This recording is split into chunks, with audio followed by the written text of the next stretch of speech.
Imagine if you are a 12-year-old or a 14-year-old kid. It is difficult enough to be a 14-year-old child. And now imagine if you're a 14-year-old child who was just taken out of your home and put into a homeless shelter. And you're living with 7 or 8 other families around you, or 24 other families in your program. It is very difficult. You're sharing kitchens, you're sharing bathrooms, you're sharing living rooms, you're sharing TVs. A lot of stress. St. Luke's LifeWorks here in Stamford is adding yet another service for those who are currently homeless. They're going to be opening an after-school program. A lot of very good programs out there. The Yearwood Center is a great program. The Boys and Girls programs are great programs. We're really building this for 2 reasons. Logistically, our parents can't get there because of transportation issues. They don't have cars. Taxis cost a lot of money. So we're building it for logistical reasons. Another reason we're building it, though, is at the end of the day, our population is a homeless, extreme low income.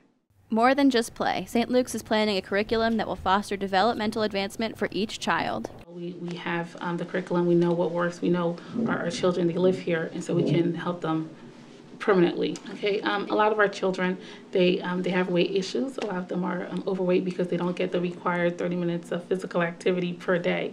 So part of the agenda of the youth center is that they're going to get 30 minutes of physical activity, and we've partnered with a local physical education teacher that will focus on certain physical traits like endurance, and we're going to make it fun, but they're going to be exercising during that time. The mental health piece, we're going to have counseling through games. Like I mentioned before, the guidance group, they have a lot of fun board games and fun physical games where they're actually learning to live life without really knowing that they're doing that. So in the healthy meals, as I mentioned before, our children are a little bit obese, so our snacks will be a little bit different than the regular chips and juice and cookies. We're actually going to have at least 1 serving of the fruits and vegetables and meat that they're required per day. So our kids are often upstairs watching TV in a dark room. Our kids are often wandering around a homeless shelter with nothing to do. Our kids are often, worse yet, they're often, because they lack self-esteem, they go looking for self-esteem, or they go looking for escapes because they're not happy about being in a homeless shelter. Those escapes have another name: drugs and alcohol. And the funding for the program is coming from a variety of donors, but the building will cost less because St. Luke's can modify their existing facilities. My whole staff, which is 4 of us, four guys that work underneath me, and myself.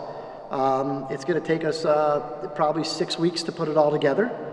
At an in-house cost of about $40,000. If we were to bring this out into the community and have it bidded, we'd be in the 100,000 plus range. The program will be built in their gym, a space that will allow for the kids to be divided up by age. Those involved hope the program will end the cycle of homelessness. We're hoping to be up and running fully in September because of the curriculum and how it's outlined, so that way it could fall in line with what the children are learning in school. So September will be the official open date. Funding from across every level of government funding is under assault. Federal funding is down, city funding is down, state funding is, we're looking at drastic cuts.